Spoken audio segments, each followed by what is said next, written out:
Evening, friends, and welcome to another show. Something very interesting coming up.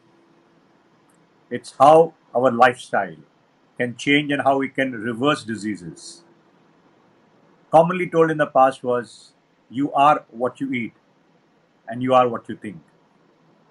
And the common dictum that we have learned being in medicine is, if you don't make your food your medicine, then you'll have to have medicines as your food. And to convince us medicos that medicine is not the only way out to treat diseases or reverse diseases. It has always been told to us that diabetes, blood pressure, all these are diseases which can be controlled but can never be cured or reversed. Now, something very interesting and very important you're going to know in the next 30 minutes that was a myth and there is a possibility that we can reverse these things. We have with us a very esteemed and pronounced doctor. She's a medical doctor with a fellowship in nutrition, Dr. Vishakha Shivdasani. She's called Dr. V with love. Her forte is treating and reversing lifestyle diseases such as diabetes, heart disease, and obesity. She practices lifestyle medicine and wellness to reverse these diseases using her expertise to combine both modern medicine and nutrition. So it's a unique combination of the Eastern mysticism and the Western science. She combines modern medicine with nutrition. And she's been a monthly columnist with the national newspaper Mint for over 7 years, where she had a column on wellness. She writes and is interviewed regularly by Vogue, LA, HT, NDTV, Midday, Hello, and several other new television channels, India Today, NDTV. Wow, amazing. She's always there on the media all throughout. Dr. Vishakha, Dr. V has been named as the top wellness influencers of India by Vogue. And she gets invited regularly or nationally and internationally as a wellness influencer as well as to see patients. She's a recipient of the Best Nutritionist of the Year award by Vogue in 2017. Do you think you can get so many things in a young person like this at such a young age? Amazing. But well, that doesn't stop at that. The latest feather in her cap has been a book during COVID time, COVID and post-COVID recovery. Now that is an amazing book because everybody is looking forward to that. That why did a few comorbid patients get COVID faster in the first session? Why in the second session somebody responded the other way around? And her book deals with vaccination and COVID and post-COVID recovery. Welcome to the show, Dr. Vishakha, and it's a pleasure and honor to have you here. Thank you. Thank you for having me. I love that introduction about food and medicine. With like Hippocrates said, like let food be thy medicine and medicine be thy food. I think in modern medicine and allopathic medicine, we're just about beginning to understand that really after what he said thousands of years ago. So you well explained what I do and about my book. Thank you. Let's understand, ma'am. It's very interesting that you have something called a 6-point plan to tackle COVID and lifestyle diseases. Now, these are very interesting, friends. Very important 6 points. 6 habits of highly successful people, and 6 points by which you could reverse various kinds of diseases. It's not easy. It's a good challenge, but I know for sure that she has in the past a track record of 20 years, treated quite a few patients. Of course, she's doesn't look 25, but she has the experience of 20 years in medical practice. And she has been able to reverse in quite a few patients all these lifestyle diseases. To start with, just give me a brief overlay before we get into that. What is this 6-point plan, doc? So this 6-point plan for COVID actually came about because I run this chronic reversal of lifestyle diseases program at the clinic since almost 20 years now. And using the same principles, I kind of extrapolated to use to not reverse, but to expedite recovery of COVID and its complications. Because all these diseases were comorbidities for COVID-19, and all of them had a common denominator of inflammation. What are these? We talk about obesity, type 2 diabetes, PCOS, fatty liver disease. So these stress, chronic stress, and these are all comorbidities. And we have seen that these are the patients with the worst outcomes and the ones that even sadly succumb. So because I could use these 6 points to reverse their disease. I used it for COVID with fantastic outcomes. And these 6 points are: one, the first one is nutrition. Second one is taking care of your gut health. Third one is sleep. Fourth is stress reduction. Fifth is exercise. And sixth is healing with supplements. So this is what I use for my chronic disease reversal, and this is what I use for expediting recovery with COVID-19. Because if you take care of their comorbidities, then the chances of complication are so much less and they recover so much Brilliant. And faster. tell me about this nutrition you said. I mean, all along in medical books that we know that either you are, type 2 diabetes, which is non-insulin dependent, not the congenital kind of a diabetes. Either you will need some medicines and or insulin. And I've never heard that we could reverse with any kind of medicine. You could treat malaria, you could treat COVID, but you could not be able to treat and eradicate diabetes or blood pressure. Tell me how with nutrition, if at all, can we do anything about that? Yes, absolutely you can. And in your introduction, you said I've treated a few thousand actually, reversed a few thousand. If, we've arrested and reversed. Of course, we're talking type 2, we're not talking type 1 at all. And within type 2, not all, but most of them can be reversed, provided they follow a strict protocol of the 6 point plan, right? Now, nutrition, like I said, is one arm. But what is this nutrition program that is anti-inflammatory and therefore can help with diabetes, obesity, and COVID?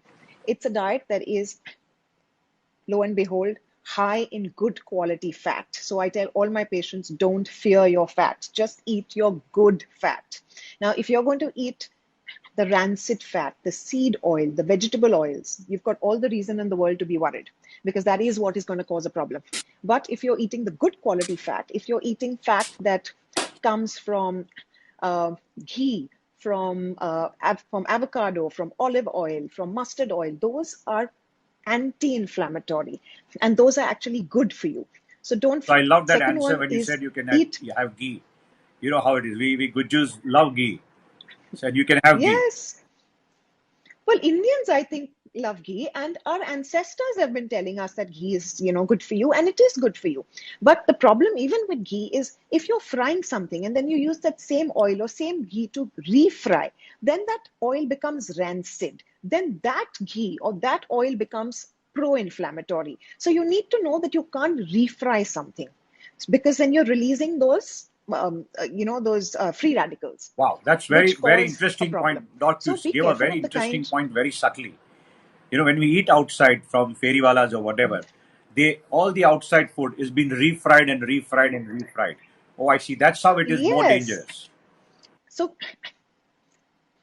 you might eat pakoras because it's rainy season at home, and you eat it and you're enjoying it. But the same pakoras or bhajiyas, whatever is fried from a thele wala or from outside, you actually come and you get that GERD and you get that acid reflux. That's because that is refried oil, and it's the refried oil that causes a problem. The next time you notice when you're eating So something fried fried, at home and something from outside, and that's why they say fried so food from fried outside by is so much itself is heavier. not a no-no totally, but refried food is a definite no-no. Wow, that's an interesting concept. Definite no. Yeah. Also, it can't be fried oil with vegetable oils or from seed oil. So no sunflower, no safflower, no canola, no rice bran. Just the fats that I've spoken about. So that is point number one. Second point is eat adequate amount of protein. Not too much protein, but adequate amount of protein. So most Indians are deficient in protein. We actually eat less than even zero point 0.7 grams per kilogram body weight. And in COVID, because you have, loss of smell, which is very common, anyway, appetite goes down. And COVID is a catabolic state, which means you actually have a muscle breakdown. And then when you don't eat adequate protein, then you're not replenishing, you're not giving your body a chance to heal, because it's actually breaking down its own tissue. So you must give it protein, adequate protein, not very high protein, but adequate amount of Now, protein. what is this gut? What you mean by Yes, yes. inflammation in the gut with food? Is this swollen? Is this what are you? What are we? What do you exactly mean by inflammation? So let's understand basic inflammation first. Not all inflammation is bad for us. So when we say inflammation kills, cytokine storm kills, we're talking a different kind of inflammation. Acute inflammation is actually good for us. Okay, so like I was saying, acute inflammation is actually good and life saving. You're an ophthalmologist. Something goes into your eye. That's your foreign body. Like your eyes will tear up. That's the inflammation trying to throw out the foreign body. Or if you get a wound, your body will immediately form a scab so that you don't bleed to death. That's acute inflammation. That is good for you. That is life saving. But when that inflammation after the offending agent has gone, in this case, it could be the virus SARS-CoV-2, or it could be external foreign body, whatever the offending agent is, if that has gone, but the inflammation does not come down, then you're in a state of chronic inflammation. Everybody who is obese, who's type 2 diabetic, is already in a state of chronic inflammation.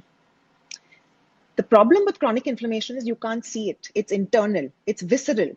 Therefore, it is a silent killer, What are the unlike sign acute symptoms of that? inflammation. How, as a physician, can me and my colleagues know that you have inflammation? I've never understood this concept. Number one is obesity. If you see somebody with a beer belly, sorry, you said you're Gujarati, but most, if you're, but a lot of people have a beer belly, right? All your adipose cells have cytokines in them.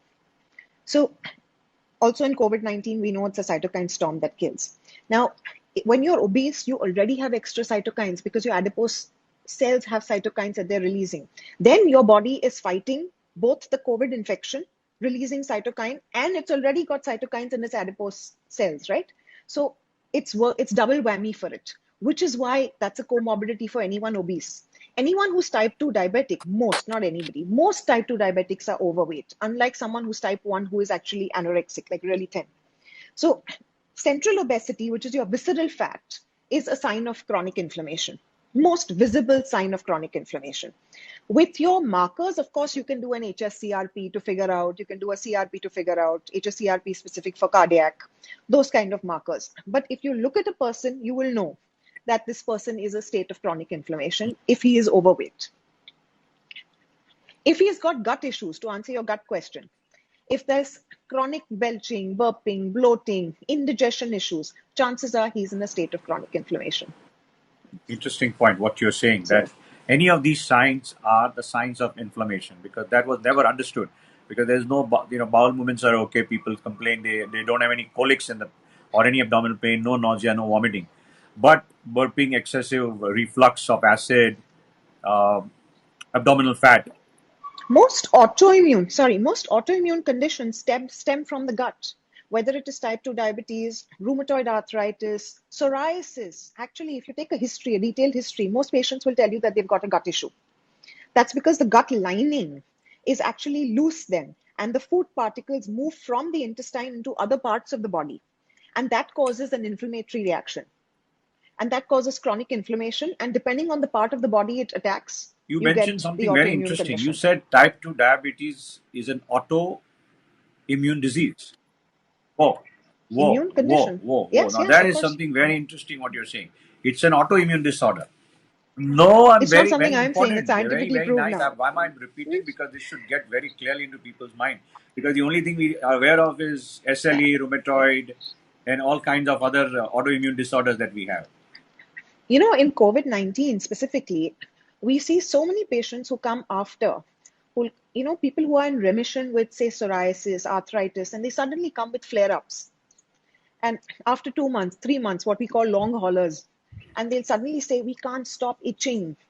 Our scalp is really dry, our skin, our psoriasis, we've got plaques now, and the arthritis, the inflammation in their joints, and we see this routinely. These are all signs of chronic inflammation. Very interesting. So now comes the most important burning issue: gut cleansing and how to manage your gut and your probiotics, prebiotics. Whether the dahi, the chash that we have, the buttermilk people have, how to create that. Let's talk a little more on gut cleansing and how can we have good bacteria, what are we eating, how well should be the motions be. Please go ahead, expand on that, because that is a very major domain. Yeah. So 70% of our immune system is in our gut. 70%. We've actually started calling it the second brain now, because the enteric nervous system is also in the gut, right? And it's got, now the number of bacteria that are there, we have good bacteria and bad bacteria, the microbiome.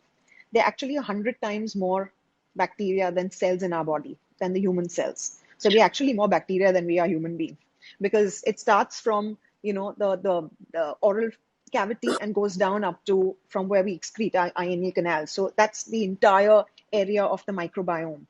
And there are about 100 trillion of them. So we have to find out how we can actually increase the good microbiome and deplete the bad bacteria. So that is, when you look at food, when you look at lifestyle, you should say, what am I doing to actually make sure my colony count of my good bacteria is going up? And what am I doing to make sure that my bad bacteria is not thriving? So for that, you include, like you said, good probiotics and prebiotics. Prebiotics come through fiber. They come through your vegetables. So oats, vegetables, green leafy vegetables, berries, these are good sources of prebiotics. Probiotics are in your fermented food. So you have yogurt, which is a good probiotic, not prebiotic like someone saying, sorry. So that is a probiotic.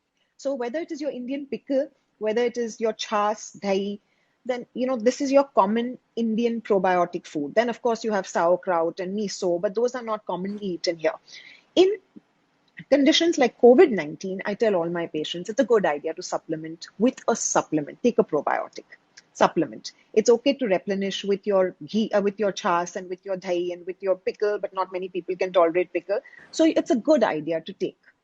First thing in the morning, empty stomach, replenish the good bacteria. See, we also take very often, the Fabiflus, whether it's a steroid, whether it is ivermectin. We're also giving very often, not always, but a lot of medication. So then it is a good idea to replenish.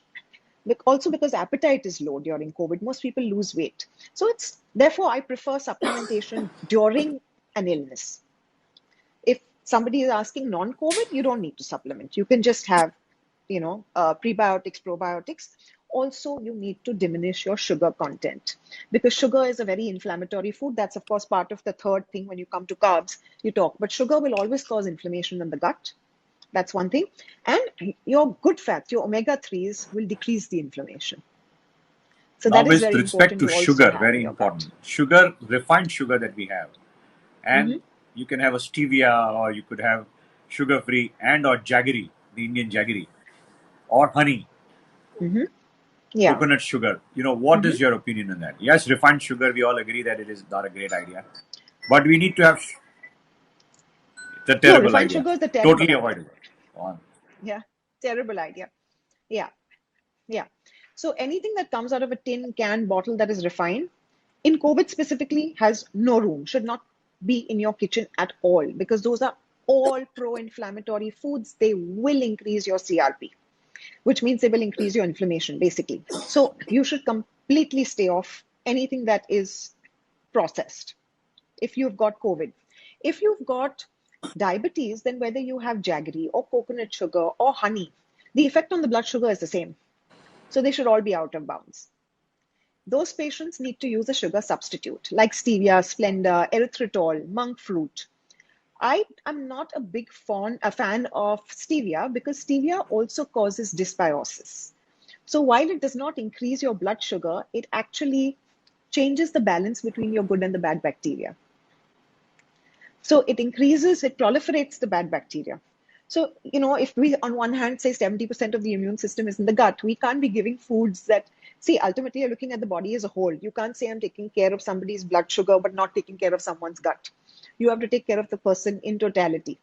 So I'm not a big fan of stevia, but the rest of them, yes, they work.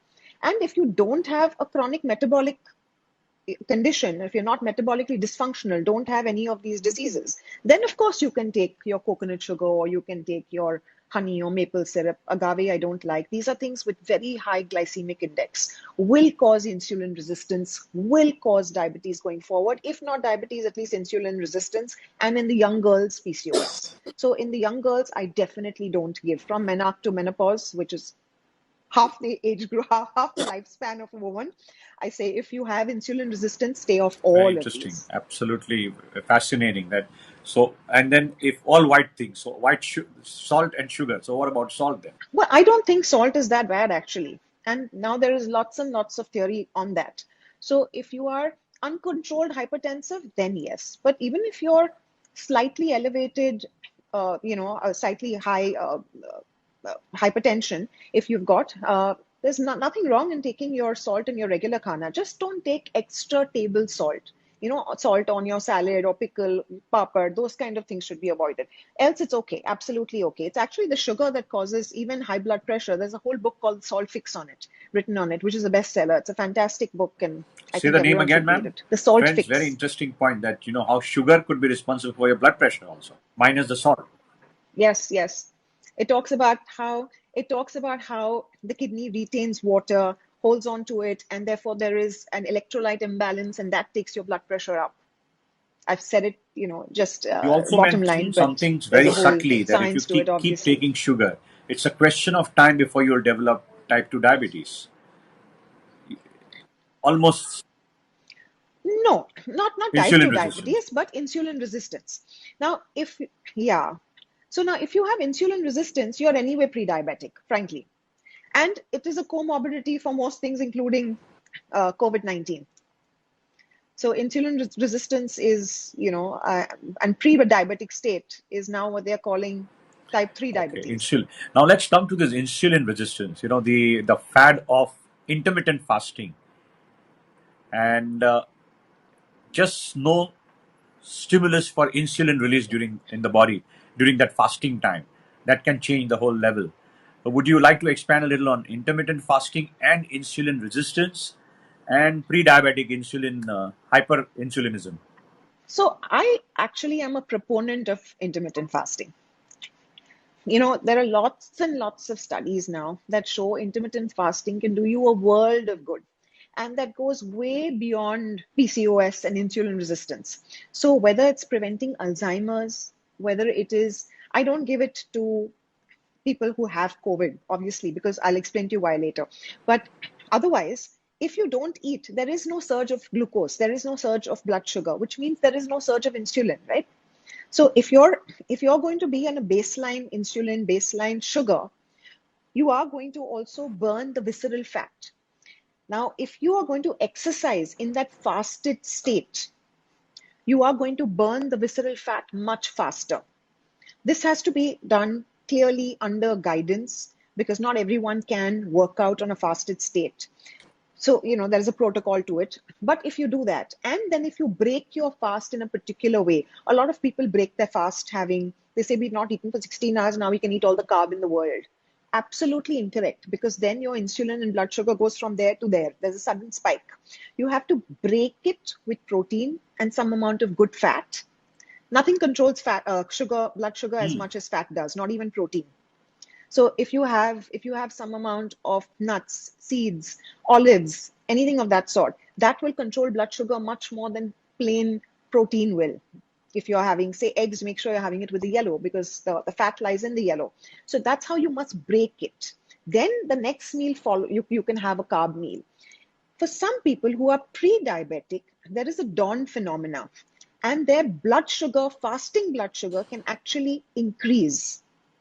So if somebody is pre-diabetic, don't do intermittent fasting unless you're doing it under supervision, because then suddenly their morning sugars spike and then they get little nervous and worried.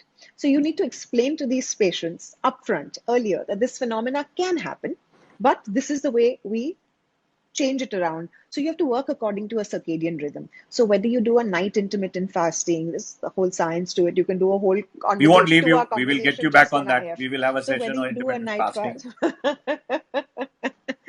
yeah. But intermittent fasting, long and short of it, works brilliantly. I don't give it to people who have COVID because you can get that initial, like I said, blood spike. You can also initially see people don't eat, the appetite goes down in COVID. Then you can't tell them to fast. I mean, that's just wrong, right? So during COVID, I don't tell people. I'm like, eat, but eat according to the anti-inflammatory protocol that I've written in my book too. So there is a certain protocol with which you eat, how you eat, when you eat your protein, your fat, your carb. Just follow that so that at least your CRP, your inflammation So stays the low. antioxidants, you said, omega fatty acids. So should it be in dietary supplements? What are the dietary supplements that can get you more of that? So if you're a vegetarian, then you can get it through flaxseed, you'll get it through walnuts, you can get it through algae. So that is your vegetarian source. Not too many vegetarian sources of omega-3. If you're non-vegetarian, use the fatty fish, which is very, very good high source of omega, apart from all the vegetarian sources. But fish basically is very high. So whether you're using salmon, anything besides basa is great. That's interesting. And the next thing is touch the topic of PCOD. Very important, because whatever little that I heard in the past was all the milk and milk products with all its amount of hormones, oxytocin being given to the cow, and that's why the premature puberty and the longer lengthening of the cycles. What do you say is the cause of increasing number of PCOD now, and what dietary ways in which you could kind of abort it or live it or cure the patient from PCOD? So I think junk eating, fast food, refined food, processed food is the cause of most issues. So whether you have PCOS, whether you have type 2 diabetes, whether you're just trying to drop weight, the basic dietary pattern is the same. Yes, there is of course personalization when you look at person's, hormonal report, and when you look at the blood parameters. There are certain things that a patient can do and can't do. Someone might have a high creatinine, someone might, so those things are personalized. But ballpark, if you keep your carbohydrate content really low and keep your carbohydrates coming just from unprocessed grains, full fruit, not the juice. Most parents come and tell you, oh, I've given my child fruit juices, but you're giving your child a bolus of sugar. If your child has PCOS, please stay away from fruit juices, even if it is just fresh fruit juice and not like store-bought. So if your carbs come from the whole fruit, which has the fiber in it, the fiber is also a very good prebiotic for your gut. And if they come from vegetables, if they come from whole grains, not refined grains, you should not get carbs from any other source. If you have your fats coming from the sources that we spoke about, your good quality protein. Now, protein is not what you eat, it's what you assimilate. So there is good bioavailable protein, which means how much of the protein that you eat you're actually absorbing. So you can have, say, for instance, just dals. Now this will interest you because I'm sure you eat a lot of dal, chawal, being Gujarati also. That's our staple food, right? We eat dal, rice, sambar, chawal, whatever. If you eat a lentil by itself, it's a very high percentage of carb in it, not protein. But when you take a lentil, take a dal, rajma, chana, anything, and actually eat it with rice, it becomes a bioavailable complete protein because the amino acid protein becomes complete. So your body absorbs the protein much faster and better. And that is good quality protein. So for somebody who's trying to drop weight, I tell them you can have dal rice 7 days a week Whoa. for lunch and you can still drop the weight. So it depends on how you combine your foods. You have to make them more bioavailable. So it's very important. And I don't like very high protein. See, very high protein can trigger, especially in patients of cancer, can trigger something called IGF-1, which is insulin-like growth factor, and that can actually trigger cancer. So in patients, because it's also a catabolic state, and I see a lot of prescriptions saying 1.5, 2 grams per kilogram body weight of protein shakes, I don't want to mention Indian trade names, but give this shake and give that shake and give this, powder, give that whey Oh, you're protein. I'm totally against whey completely protein? against You it. you're So you're you totally need, against.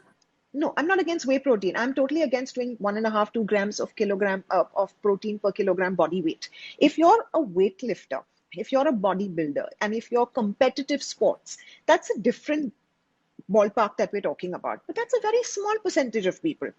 But even in someone like you and me, who are not into competitive sports, but who are lifting Jim, yeah. weights or go to, we're gym rats, so to say. Yeah. But if we want to take weight, you have to count your daily intake and you cannot exceed. Or if you're somebody with a family history of cancer, even if you don't exceed it, I don't want to give it to you. Don't get that six pack, but don't get cancer. At least I don't want to be responsible for it. So, because then you can trigger that gene.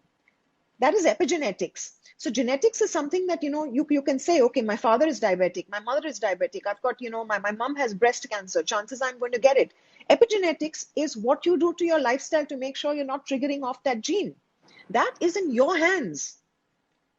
So you have to, which is why it's personalized. You need to see, what is a person's family history. When I do a diet recall, when I'm speaking to a patient, when I'm telling them, giving them a certain lifestyle change, modification, even for chronic disease reversal, I have to ask them, do you have a parent who's got diabetes? Is your parent obese? Do you have a family history of cancer? Then decide what's to be given. I don't like these random rubber stamp prescription of high protein diets. High protein is good for you. No, they're not.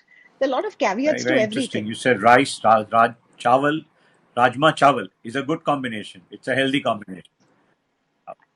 Yes, yes. Similarly, idli dosa.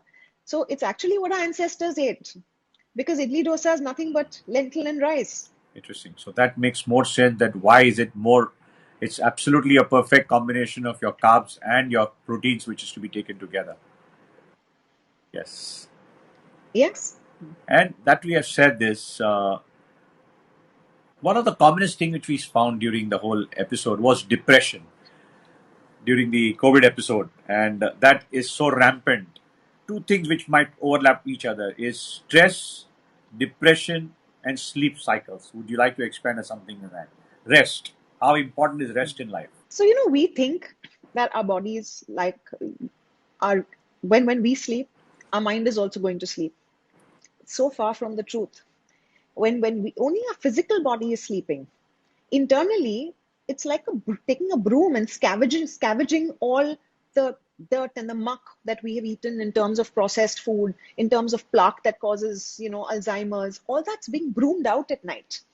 So your body is actually working 24/7. It's only your physical body that is resting. But you have to give it that rest so that it's not digesting your food at night, so that it can do the other activity for the peripherals. So you have to rest. We know, sleep is the most undervalued arm of lifestyle for immunity that we ever talk about. So we know that people who are sleep deprived, even when they get any infection, any viral infection, I'm not talking about COVID, I'm not talking about SARS-CoV-2, any infection, find it more difficult to resist the disease, and they actually even come out of the disease and have more complications if they don't sleep. Even two nights of sleep deprivation can cause that. COVID is not a time to start a sleeping pill. If somebody is already on a sleeping pill, that's fine. But all sleeping pills will reduce your immunity. So you should give them natural supplements, give them magnesium, give them melatonin, and it'll actually mimic the natural sleep circadian cycle, will help them sleep. Magnesium, of course, I prescribe most COVID patients because it helps you sleep. It helps with depression that you were talking about. It helps with constipation. Most patients, especially the elderly patients during COVID, they can't walk around too much. They're very tired. So they're constantly complaining of not being able to pass their bowel movements well.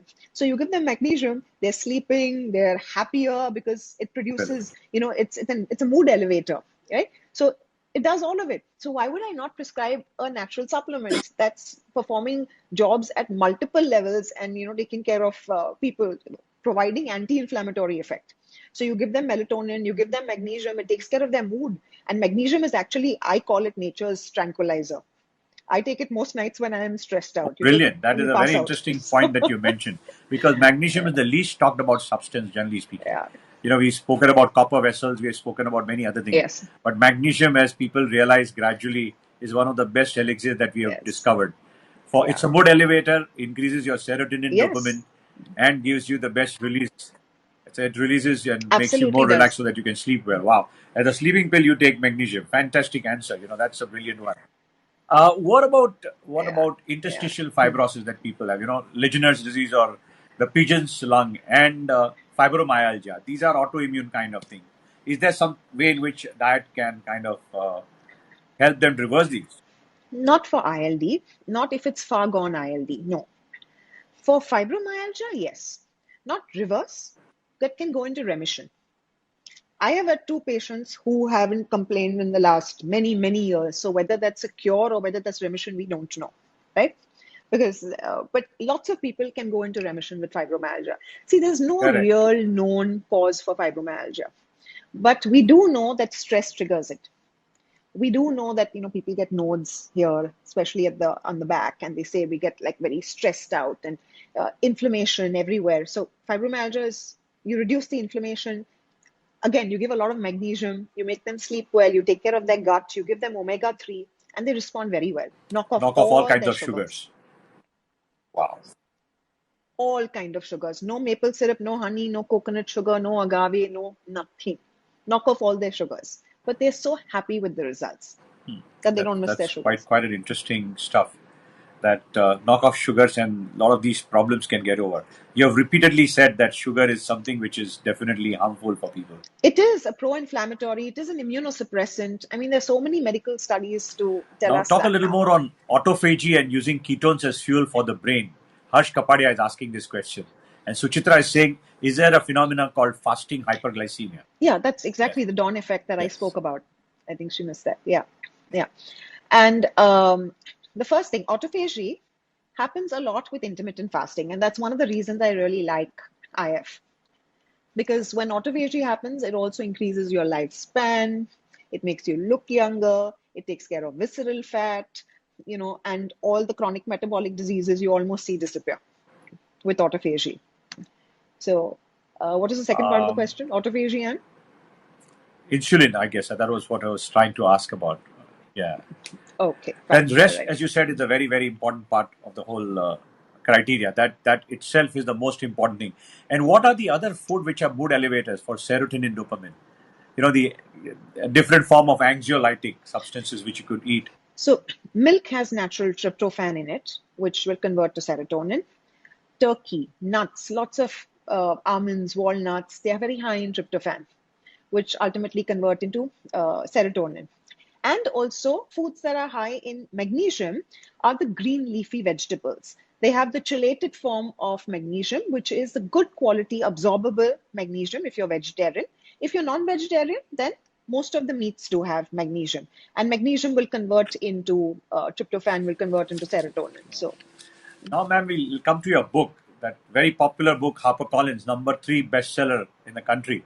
We're very proud of you and very happy for you for that. Congratulations. Wonderful achievement. When everybody was sleeping and didn't know what to thank do you. during COVID times, yes, COVID and post COVID recovery. That's great. Congratulations for that book. So, if you have Yeah. to, That's Dr. V's yeah. 6 point plan, my So, plan. if you have to give some Yeah. synopsis from the book, what is it that I've been missing out in our conversation so far? Well, the book talks about the 6 points that we spoke about. What I was trying to get out is pandemics will come and go. This variant, second, we have a first wave, second wave, third wave, multiple variants. We don't know how many pandemics in the future. The people with comorbidities are the ones who are the worst affected. Use this time to actually enhance your health, to be more resilient, so that it doesn't matter which variant, which pandemic, you can at least you have your resilience to count on to fight any virus, any pathogen. So that's what I was trying to say. Use this time to enhance your health, to improve your immunity, whether it is COVID or whether it is a chronic disease, whether it is reversal of the disease. If you are more resilient, you should be able to fight any True, infection. true, true. Very, very true. Parveen is asking, please tell the book name. So it's COVID and post-COVID recovery. Would you like to show the cover again? You can take a screenshot, friends, if you wish to take a screenshot. COVID and post. I think this Yes, will probably be shown, yes. I don't know, Dr. V's backside 6 point front, I plan. think. You can't see it, And that right? is a very Probably. interesting. She's come out with Yeah. absolute 1, 2, 3, 4, 5, 6 points by which COVID, no COVID, take care of your body Yes. health. Yes, and reverse the disease. I think as doctors, we write ivermectin, Fabiflu, and there is a place for medication, no question about it. I prescribe a lot of medication, but the first thing should be lifestyle change. Why aren't we using this? I mean, that's available to us. Why aren't we telling patients that you need to? Sorry, we didn't touch upon stress reduction through breathing, through activation of your vagus nerve, through pranayam. Everywhere people talk on television, we say pranayam, pranayam, but the kind of pranayam you do, why is it important? I'll take 1 minute to explain that. I think it's important to breathe through your nose. Why? Because we have two kinds of immunity. We have innate immunity and acquired. Acquired is what happens to us in our lifetime. Innate is what we are born with. Your nose is your innate immune system, what you're born with. It's got nasal hair that causes filtration. This is a virus that goes through your nose. If you're not, a lot of people are mouth breathers. So if you don't use your nose to properly breathe, you are actually completely taking care, cutting off that part of your immune system. So make sure you're breathing through your nose. Make sure you're breathing slow. You're not a fast breather. When you're unwell, when you're stressed, we hyperventilate, we breathe fast. You've never seen somebody really calm, and if you're really stressed, it doesn't happen. So you need to, like people, when you're saying the prayer, when you're doing the rosary, naturally the count of the breath goes low, because it takes you from a state of sympathetic to parasympathetic nervous system, which means you're going from a state of fight and flight, which is your sympathetic, to a state of rest and digest, which is your parasympathetic. And that is when all the healing happens. So you need to be in this PNS state. And for that, I tell all my COVID patients, spend 10 minutes in the morning, 10 minutes at night, doing pranayam, breathing through your nose, doing abdominal breathing, diaphragmatic breathing, not thoracic breathing, and do slow breathing, which will actually activate the vagus nerve. The vagus nerve is the queen of the parasympathetic nervous system. So if you activate that, you lower your blood pressure, you lower your cortisol, you lower your sugars. So all these mucormycosis and all that happens with people with high sugars, these are natural ways. So anytime I look at a patient, I'm like, my first prescription is going How to do be you lifestyle stimulate the change. vagus nerve? Oh, there are several ways. You can, how when you wake up in the morning and you're really tired and groggy, and you just go and splash really cold, ice cold water, and suddenly you feel that is the quickest way to stimulate your vagus nerve. So You the actually first thing in the stimulate. morning is to jump. Humming and First thing is to singing jump in the is cold another water of way. the swimming pool. Is that the Cold shower. all your senses will be awakened? Well, I'm not sure all of us have a luxury of swimming pool, but even just splashing Interesting, water on your interesting. face will do the trick. And for the person who asked about autophagy, actually one of the last 30 seconds, if you take a shower with cold water, Is that's it? one way to stimulate autophagy. Whoa, whoa. So So yes, it is. tell me the Yeah. whole shower. Some people take So a complete shower with chilled water. Is that a good idea during winter season also? and I'm not sure during winter season, because you don't want to do it at the cost of getting like a lung infection. That kind of defeats the purpose. But the study has shown that the last 10 to 30 seconds, if you take a shower with really cold water, you can actually stimulate the vagus nerve, you can stimulate autophagy. And there are studies that have been done on this, lots of studies. There's Dr. Vincent, I keep forgetting his name, Volto Lango, who is like the chief of, and Jason Fung, who are, of intermittent fasting and of The Nobel autophagy, and laureate. they've written Is books it on 2 years this. back the Nobel laureate? So, Okay. no, I don't think so. But you're also talking about the And Japanese doctor. Yeah. And so the other way to stimulate is to hum and to sing. That's the other thing I tell all my COVID patients. You're in isolation 14 days, even you might be besura, no one's listening to you. Sing, hum. You'll activate your vagus nerve, you'll be wow. calm, you'll be composed. So one of the It reasons why when stimulates you your vagus sing, nerve. you really feel relaxed and you have that's the vagus nerve. Interesting. I never Yes, realized that. yes. The other easy way to do it in the same vein, laughing stimulates the vagus nerve. See, the vagus nerve starts from the base of the neck and goes up to almost up to your sacrum.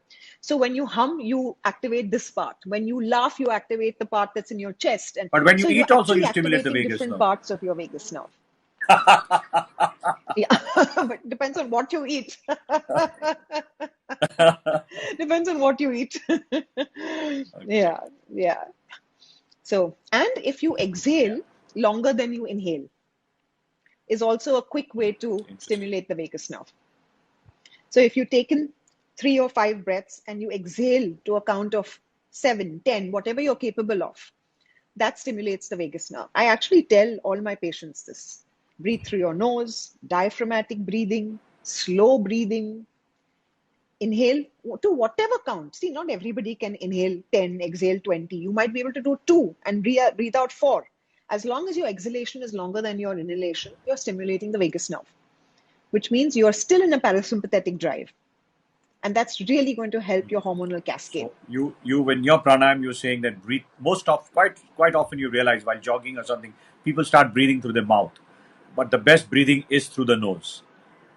And after we wear this mask for a Yes, couple of years, I think a few that's hundred right. years later, our nose also will be modified genetically to be like a mask. That I can assure you. That if you would like to demonstrate a pranayam kind of a thing for our viewers right now, how would you do it? Four breath, force. Sorry, Oh, would you like that's to do that? difficult. Yeah. Just Well, you can just, Yeah. whether you shut your eyes or you keep it open, you just, like, I like to just keep my hands in a mudra and just to keep it down and just inhale. I always think that the best way to do a pranayam is to All right. slight All smile right. on your Great. face. Always. So if you just do that and if you just inhale, nose, I'm just doing it to a count of 3 just to show you. Hold and breathe out. So it's inhale 3, hold 3, exhale 6. But I'm inhaling from my stomach, not from my chest. So when you do that, you actually expand your chest, Like and the that's what we bellow. need even You're, in COVID, right? you're So working why like the wait for bellow a of the problem to harmonium. happen? So you're doing. Yes, That's yes, right. That's right. And that's a right. common question now that people have is belly fat. What you said is something very okay. Let's come to this pranayam story, which you said. It would decrease your heart rate also the moment your breathing is like this. Your heart rate would reduce, and automatically Of course. your adrenaline will go down, so the sugars will reduce, and your blood pressure will go down because the heart rate has gone down. Yes. So you have good effect on both the stuff. Sorry, I couldn't You're hear the on blood last part. pressure and diabetes. Yes, and you're right. Your cortisol level goes down, so your blood sugar also goes down. See, ultimately, all the hormones in the body are interlinked, right? All of them. So if you start the hormonal cascade correctly, then the remaining will also flow, and your body will be in a state of homeostasis. That's Right. what you want to And achieve. and last not but the least, a very important thing: the belly fat is the most difficult to get rid of, despite whatever you do. Your tips on people how to get rid of the belly fat. So there is no such thing as spot reduction. When you lose overall. When you gain, you can gain any part. Some people gain or lose more some parts than the others do, right? Now, belly fat, the reason it's the most difficult because it's visceral fat. So that's the deeper fat, right? So always the superficial fat will go first, the deeper fat goes in last. If you follow exactly like what I have said, really low carb, medium protein, not very high, medium protein, don't fear your fat, eat your good fat. There is no reason why you will not lose your belly fat. I mean, if you go to Instagram and see the number of people who have, the number of my patients have given testimonials. As doctors, we never ask our patients, right? If they do it themselves. Despite that, the number of people who have given testimonials of how they have reversed their diabetes, reversed the PCOS, lost the belly fat. It's just like it's science. It happens. You just have to follow a protocol. That's it. It's not difficult. It really isn't. So fantastic information parted, ma'am. Lot of information for doctors themselves who have been trained to treat patients. How with Well, sadly, we weren't sorry, but we weren't taught too much of yeah, this in medical school. people expect So, all everybody expect that doctor would be knowing his diet very well. Nobody has ever told you about all that. Nobody has ever been taught particularly. Out of the 6 points, how would you put the importance on? I want you to repeat the 6 points for the benefit of the viewers because it should go right into their head by the time they leave the show. These are the 6 points which you want to mention in life. diet, gut health, sleep, stress reduction, exercise, use of supplements. I haven't said them in the order of importance. I have just listed the 6. If you ask me personally, I'd say the most important. Sleep, Why don't you rest. take a guess? But everybody's heading towards that right now. Okay, we'll ask the others. Come on, audience. What do you think? Come on. Some answers. What's the most important? Diet, gut health, sleep. So the answer the young lady is going to come up with, each one individual is different. And one may be important for one and one may be important for the other one. Some is this to me is the single most important. If you're stressed, it doesn't matter what you eat and drink. Your body is not going to be in homeostasis. If you're stressed, you're not going to be able to sleep well. You're going to need even that magnesium, that melatonin, that sleeping pill is not going to give you that deep sleep of REM, NREM. You're not going to get your cycles well. But You're, so, so ma'am, you're not going to be able to. whoever is working in this great world to make a livelihood and living, and all surgeons here whose adrenaline levels are always high, there's nowhere in which there is no stress. The stress is going to be there in day-to-day living. No, doc. No, no, no, no, no. Some amount of stress is good for you. Ah, The way some amount of inflammation is good for you. Stress is good. See, some amount of stress, the short rays of cortisol is also life saving. See, you might see an animal, we used to love, we've learned in our textbook that fight and flight, sympathetic, it'll teach you to run, right? From that stressor, else we would just be sitting and be eaten by that thing. So in real life, of course, we're talking about different stressors, not being chased by wild animals.